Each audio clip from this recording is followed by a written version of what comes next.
Hi, I'm Morgan Guyton, and I've decided to make a series of lo-fi videos from my messy office to accompany my book, How Jesus Saves the World from Us, 12 Antidotes to Toxic Christianity.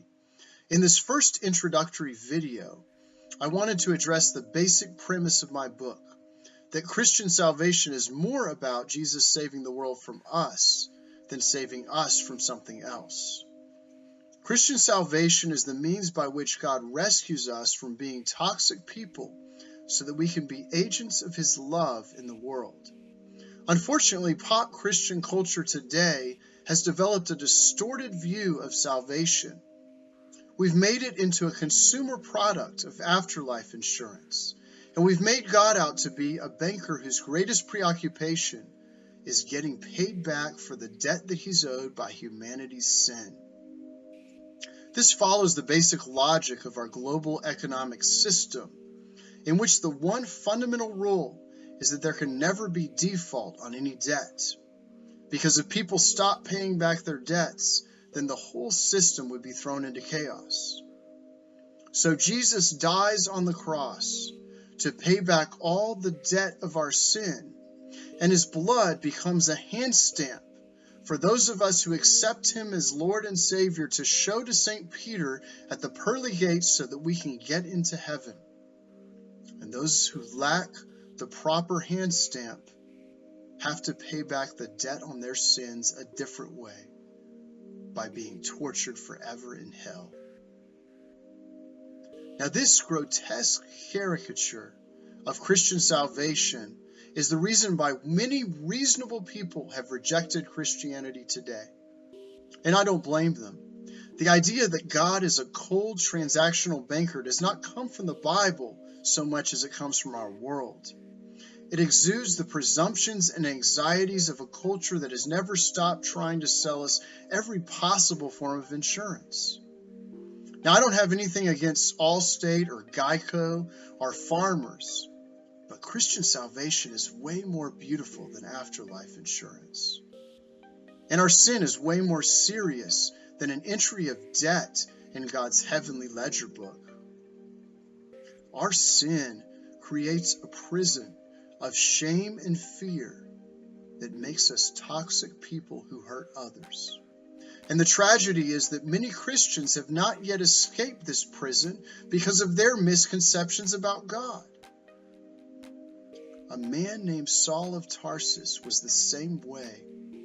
He had a toxic view of God.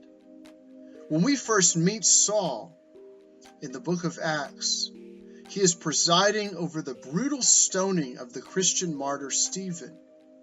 Saul thought that it was his duty to the God he worshipped to persecute and kill Christians because of the blasphemous things that they were saying about Jesus. But one day, when Saul was on the road to Damascus, he was thrown on the ground by a blinding vision from heaven in which Jesus addressed him. Now, many Christians understand this conversion story to be the basic paradigm for how Christian salvation is supposed to work. But we often don't pay attention to the details. So what did Jesus ask Saul when he confronted him in this vision? Did he ask the question that so many Christians think we're supposed to ask people on the sidewalk? If you die tonight, where will you go after this?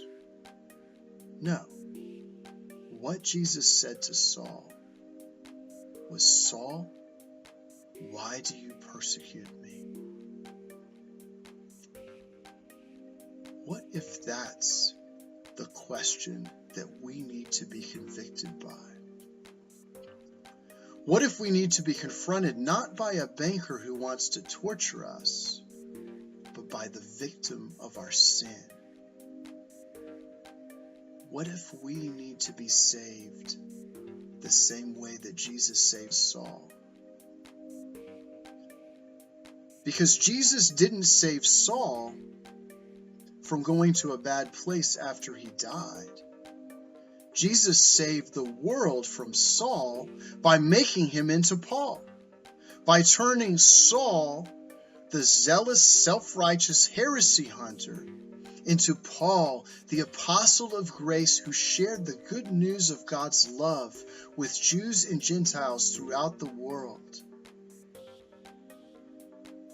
What if that's what our salvation needs to look like? Now, I definitely believe that we do need to be saved from hell, and that as we are saved, we enter into a reality called heaven. I just don't think that heaven and hell are talking exclusively about what happens after we die.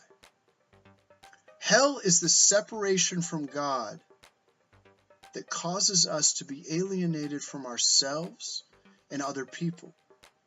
Heaven is the communion with God that allows us to be fully present to ourselves and other people.